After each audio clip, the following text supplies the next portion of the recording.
Olá pessoal, eu sou o Jonathan, professor de Geografia do canal Geografia Ensinar e Aprender. Hoje nós daremos continuidade à nossa fala sobre os biomas, e falaremos sobre os biomas brasileiros. Então, para começar a falar, a gente eu vou dizer para vocês que a classificação por bioma, esse termo chamado bioma, ela é oficial dentro do Instituto Brasileiro de Geografia e Estatística, que é o IBGE, que é o órgão público brasileiro responsável por categorizar uma série de coisas e fundamentar em lei, as diretrizes que são responsáveis aí pela questão ambiental ligada à vegetação nesse país.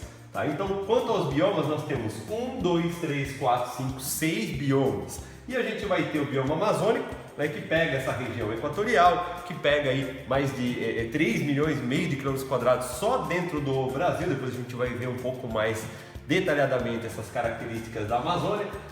Temos o Cerrado, que ocupa aí grande parte do miolo do nosso país, onde tem um clima tropical, onde que tem estação seca, onde que a gente produz muita soja, muito milho, Há uma exploração agropecuária muito grande que já desmatou 80% do cerrado, anota aí, 80% do cerrado já foi destruído e os principais problemas ambientais encontrados dentro do bioma do cerrado são a exploração muito acelerada do crescimento agrícola, da fronteira agrícola brasileira. Então o cerrado acabou se transformando no grande canteiro de produção agropecuária do país, para gerar superávit na economia, para produzir soja para boa parte dos chineses. A gente não consegue gerar lucro com muita coisa nesse país, então a gente acaba exportando soja e minério de ferro. Essa é a grande verdade sobre o Brasil e sobre a grande produção agropecuária brasileira, que é a agrotech, o agropop, o agro é tudo, mas não é uma coisa que tenha uma rentabilidade, um valor agregado tão alto assim. O bioma Caatinga é um bioma que foi fortemente desmatado já desde o período da colonização brasileira, mas é um bioma de menor biodiversidade, maior do que muitos imaginam, mas é um bioma com menor importância, vamos dizer assim, econômica ou ambiental mesmo, na produção de nuvens, por exemplo, dentro do nosso país. Ele é um bioma realmente menos importante, mas lembrando que toda a paisagem deve ser preservada.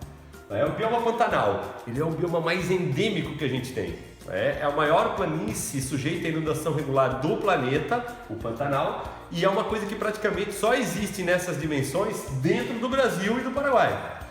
Então a região do Chaco-Paraguai, a região do Pantanal, é uma região com grande biodiversidade, bastante endêmica. O nível de endemismo de espécies é muito grande. Endêmica é toda espécie que existe só dentro daquele bioma. Sobre a Mata Atlântica, é o bioma mais importante, mais rico do país. Por quê? Porque ele abriga a maior quantidade de pessoas. As pessoas consomem a água dentro desse bioma, as pessoas produzem alimentos de subsistência dentro da Mata Atlântica. O que tem lá no Cerrado ou está invadindo a Amazônia são, em geral, gêneros agrícolas que a gente exporta. Importante para a economia? Para algumas pessoas, donas de terra no Centro-Oeste que exportam grãos, é muito importante.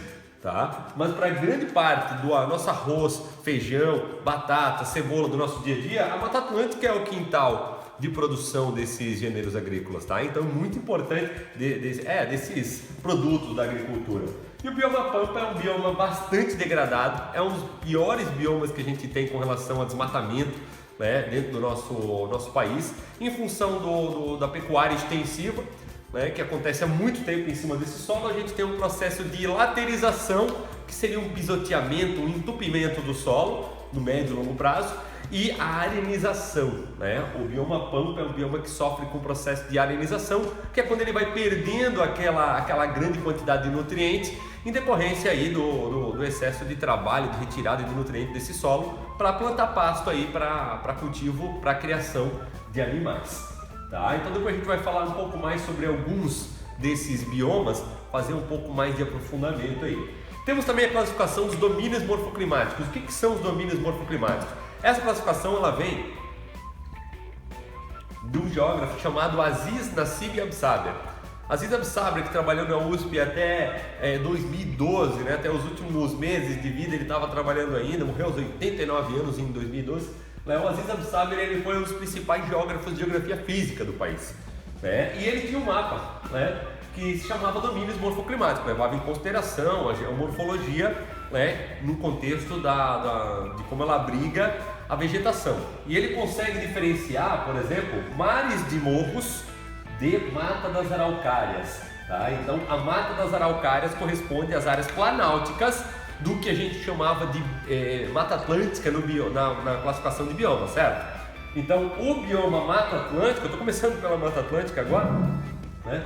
Ele acabou se dividindo aqui em mares de morros, essa parte mais clara que a gente tem costeira, mares e morros. A gente sabe que tem um planalto bem grande aqui, que a gente conhece também como Serra do Mar, né? Ou Planalto da Serra da Mantiqueira, o Planalto Atlântico aqui, ele vira uma grande barreira, né, para provocar bastante chuva nessa região, então a gente chama de mares de morros, essa vegetação onde que grande parte da população brasileira se encontra, né? E a parte alta aqui do Paraná, Santa Catarina, Rio Grande do Sul, a gente chama de floresta de araucárias ou mata de araucária, tá ok? E as pradarias aqui dos Pampas Gaúchos é uma classificação que tem uma nomenclatura um pouco diferente, mas vai muito ao encontro da classificação dos biomas também, tá? Então, Cerrado ocupa grande parte da porção central do Brasil, Caatinga está aqui no lugar que ela estava no mapa anterior também, e aqui na região amazônica a gente chama de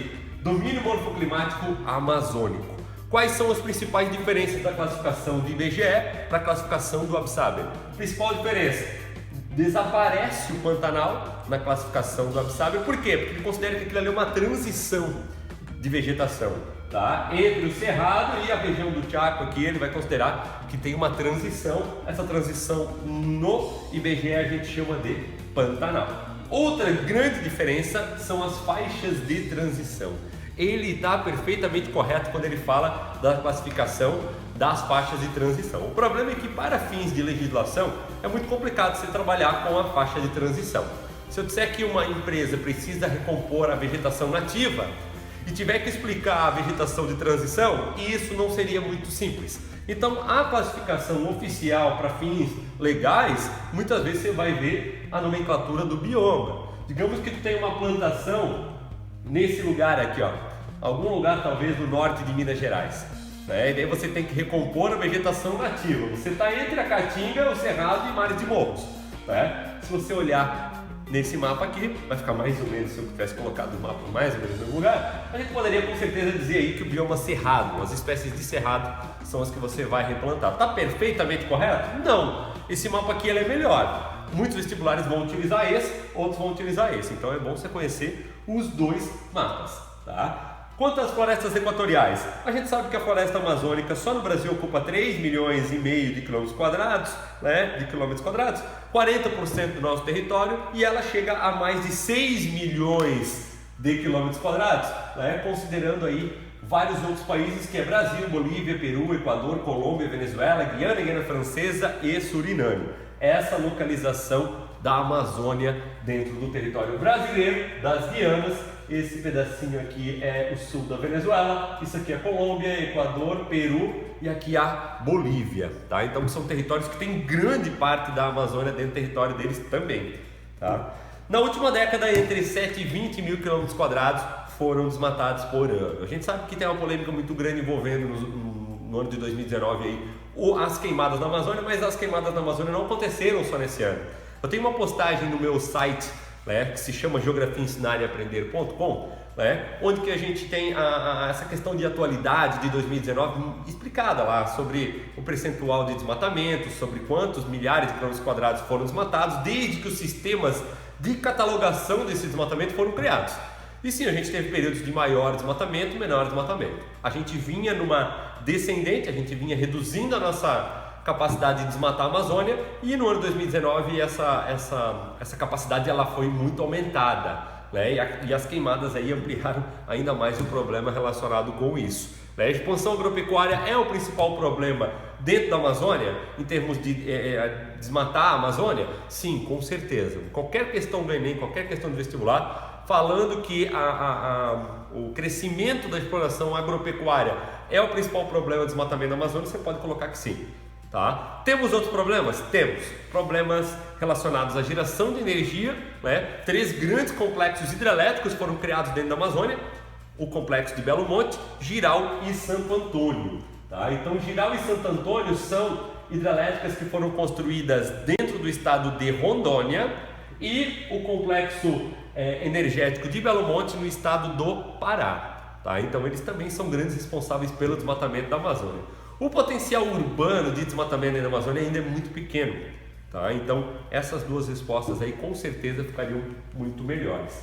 Tá? Então principais responsáveis, expansão agropecuária e expansão das hidrelétricas dentro do território da região amazônica. Isso leva as pessoas até a fazer algumas charges sobre como a Amazônia está ficando. Né? O fardamento do deserto a gente sabe que ele tem que ficar camuflado dentro da floresta. Né? E se a floresta deixa de existir, o padrão do fardamento poderia ser outro. Se você pegar um fardamento de alguém que vai para a guerra no deserto, certamente o fardamento tem uma camuflagem begezinha, da cor da areia daquele deserto, certo? Se você for combater na neve, você tem que utilizar a cor branca. Se você for para a floresta amazônica, utilize esse uniforme. E se você for combater numa área de cerrado ou de Amazônia que está ocupado hoje por pasto ou soja, você deveria utilizar outra roupa. Sobre o cerrado, é o segundo maior bioma brasileiro, 80% dele já foi desmatado. A gente tem uma imagem que mostra até 2008, mas não interessa muito a idade da imagem, eu não consigo sempre achar uma imagem super atualizada, mas eu já sei que são mais de 80% de desmatamento do cerrado, né, atualmente aqui no Brasil. Abrange 8 estados brasileiros, e tem amarelo é uma imagem importante, né, do cerrado, né, uma árvore simbólica, né, a gente percebe que ele está no entorno das florestas, né, então o cerrado aí é uma vegetação bem comum na Índia, na Austrália, na África e no Brasil, onde que a gente consegue plantar bastante grão e bastante algodão, por exemplo. Né? O algodão é facilmente adaptado no cerrado brasileiro, né? Muito fortemente produzido, por exemplo, na Índia. Né? No norte da Austrália, que a gente tem um uso muito forte da savana australiana para a produção de carne, né, por bovinos, como acontece no Brasil também, né, que grande parte do cerrado ou é pasto ou é soja. E a gente entra num conceito de hotspots. O que são hotspots? São os lugares do mundo onde a gente mais tem que ter cuidado para não perder por completo aquela biodiversidade daquela vegetação. Foi um conceito criado em 1988 por Norman Myers para resolver um dos maiores problemas dos conservacionistas. Quais lugares devem ser priorizados para a gente cuidar, para não acabar com a biodiversidade desse lugar? Do Brasil, chama muita atenção que é Mata Atlântica e Cerrado, e não a Amazônia. Tá? Então são biomas riquíssimos o Cerrado e a Mata Atlântica e são os que correm mais risco. A gente sempre luta para defender bastante a Amazônia, sim, tá ok, tá certo? Mas a gente tem 7% da Mata Atlântica e a gente tem 20% só de cerrado. Então a Amazônia a gente ainda tem mais. A gente deveria cuidar dela para não chegar no mesmo patamar de cerrado e Mata Atlântica? Deveria. Mas a gente hoje tem como hotspot brasileiros a Mata Atlântica e o cerrado. Anota aí, bem importante. O Código Florestal Brasileiro mudou em 2012. Em 2002 mudou o código, que era de 1965. E quando esse código surgiu, ele acaba anistiando as pessoas que descumpriram entre 65 e 2012 a legislação antiga, que ela era considerada muito severa, então era difícil de cumprir. Aí você faz uma lei nova, com muito menos restritiva, e você acredita que as pessoas vão cumprir se você não punir as anteriores? Eu acho bem difícil conseguir fazer esse tipo de coisa acontecer dessa forma, mas foi considerado o Código Florestal da anistia aos grandes desmatadores. Um problema para os ambientalistas.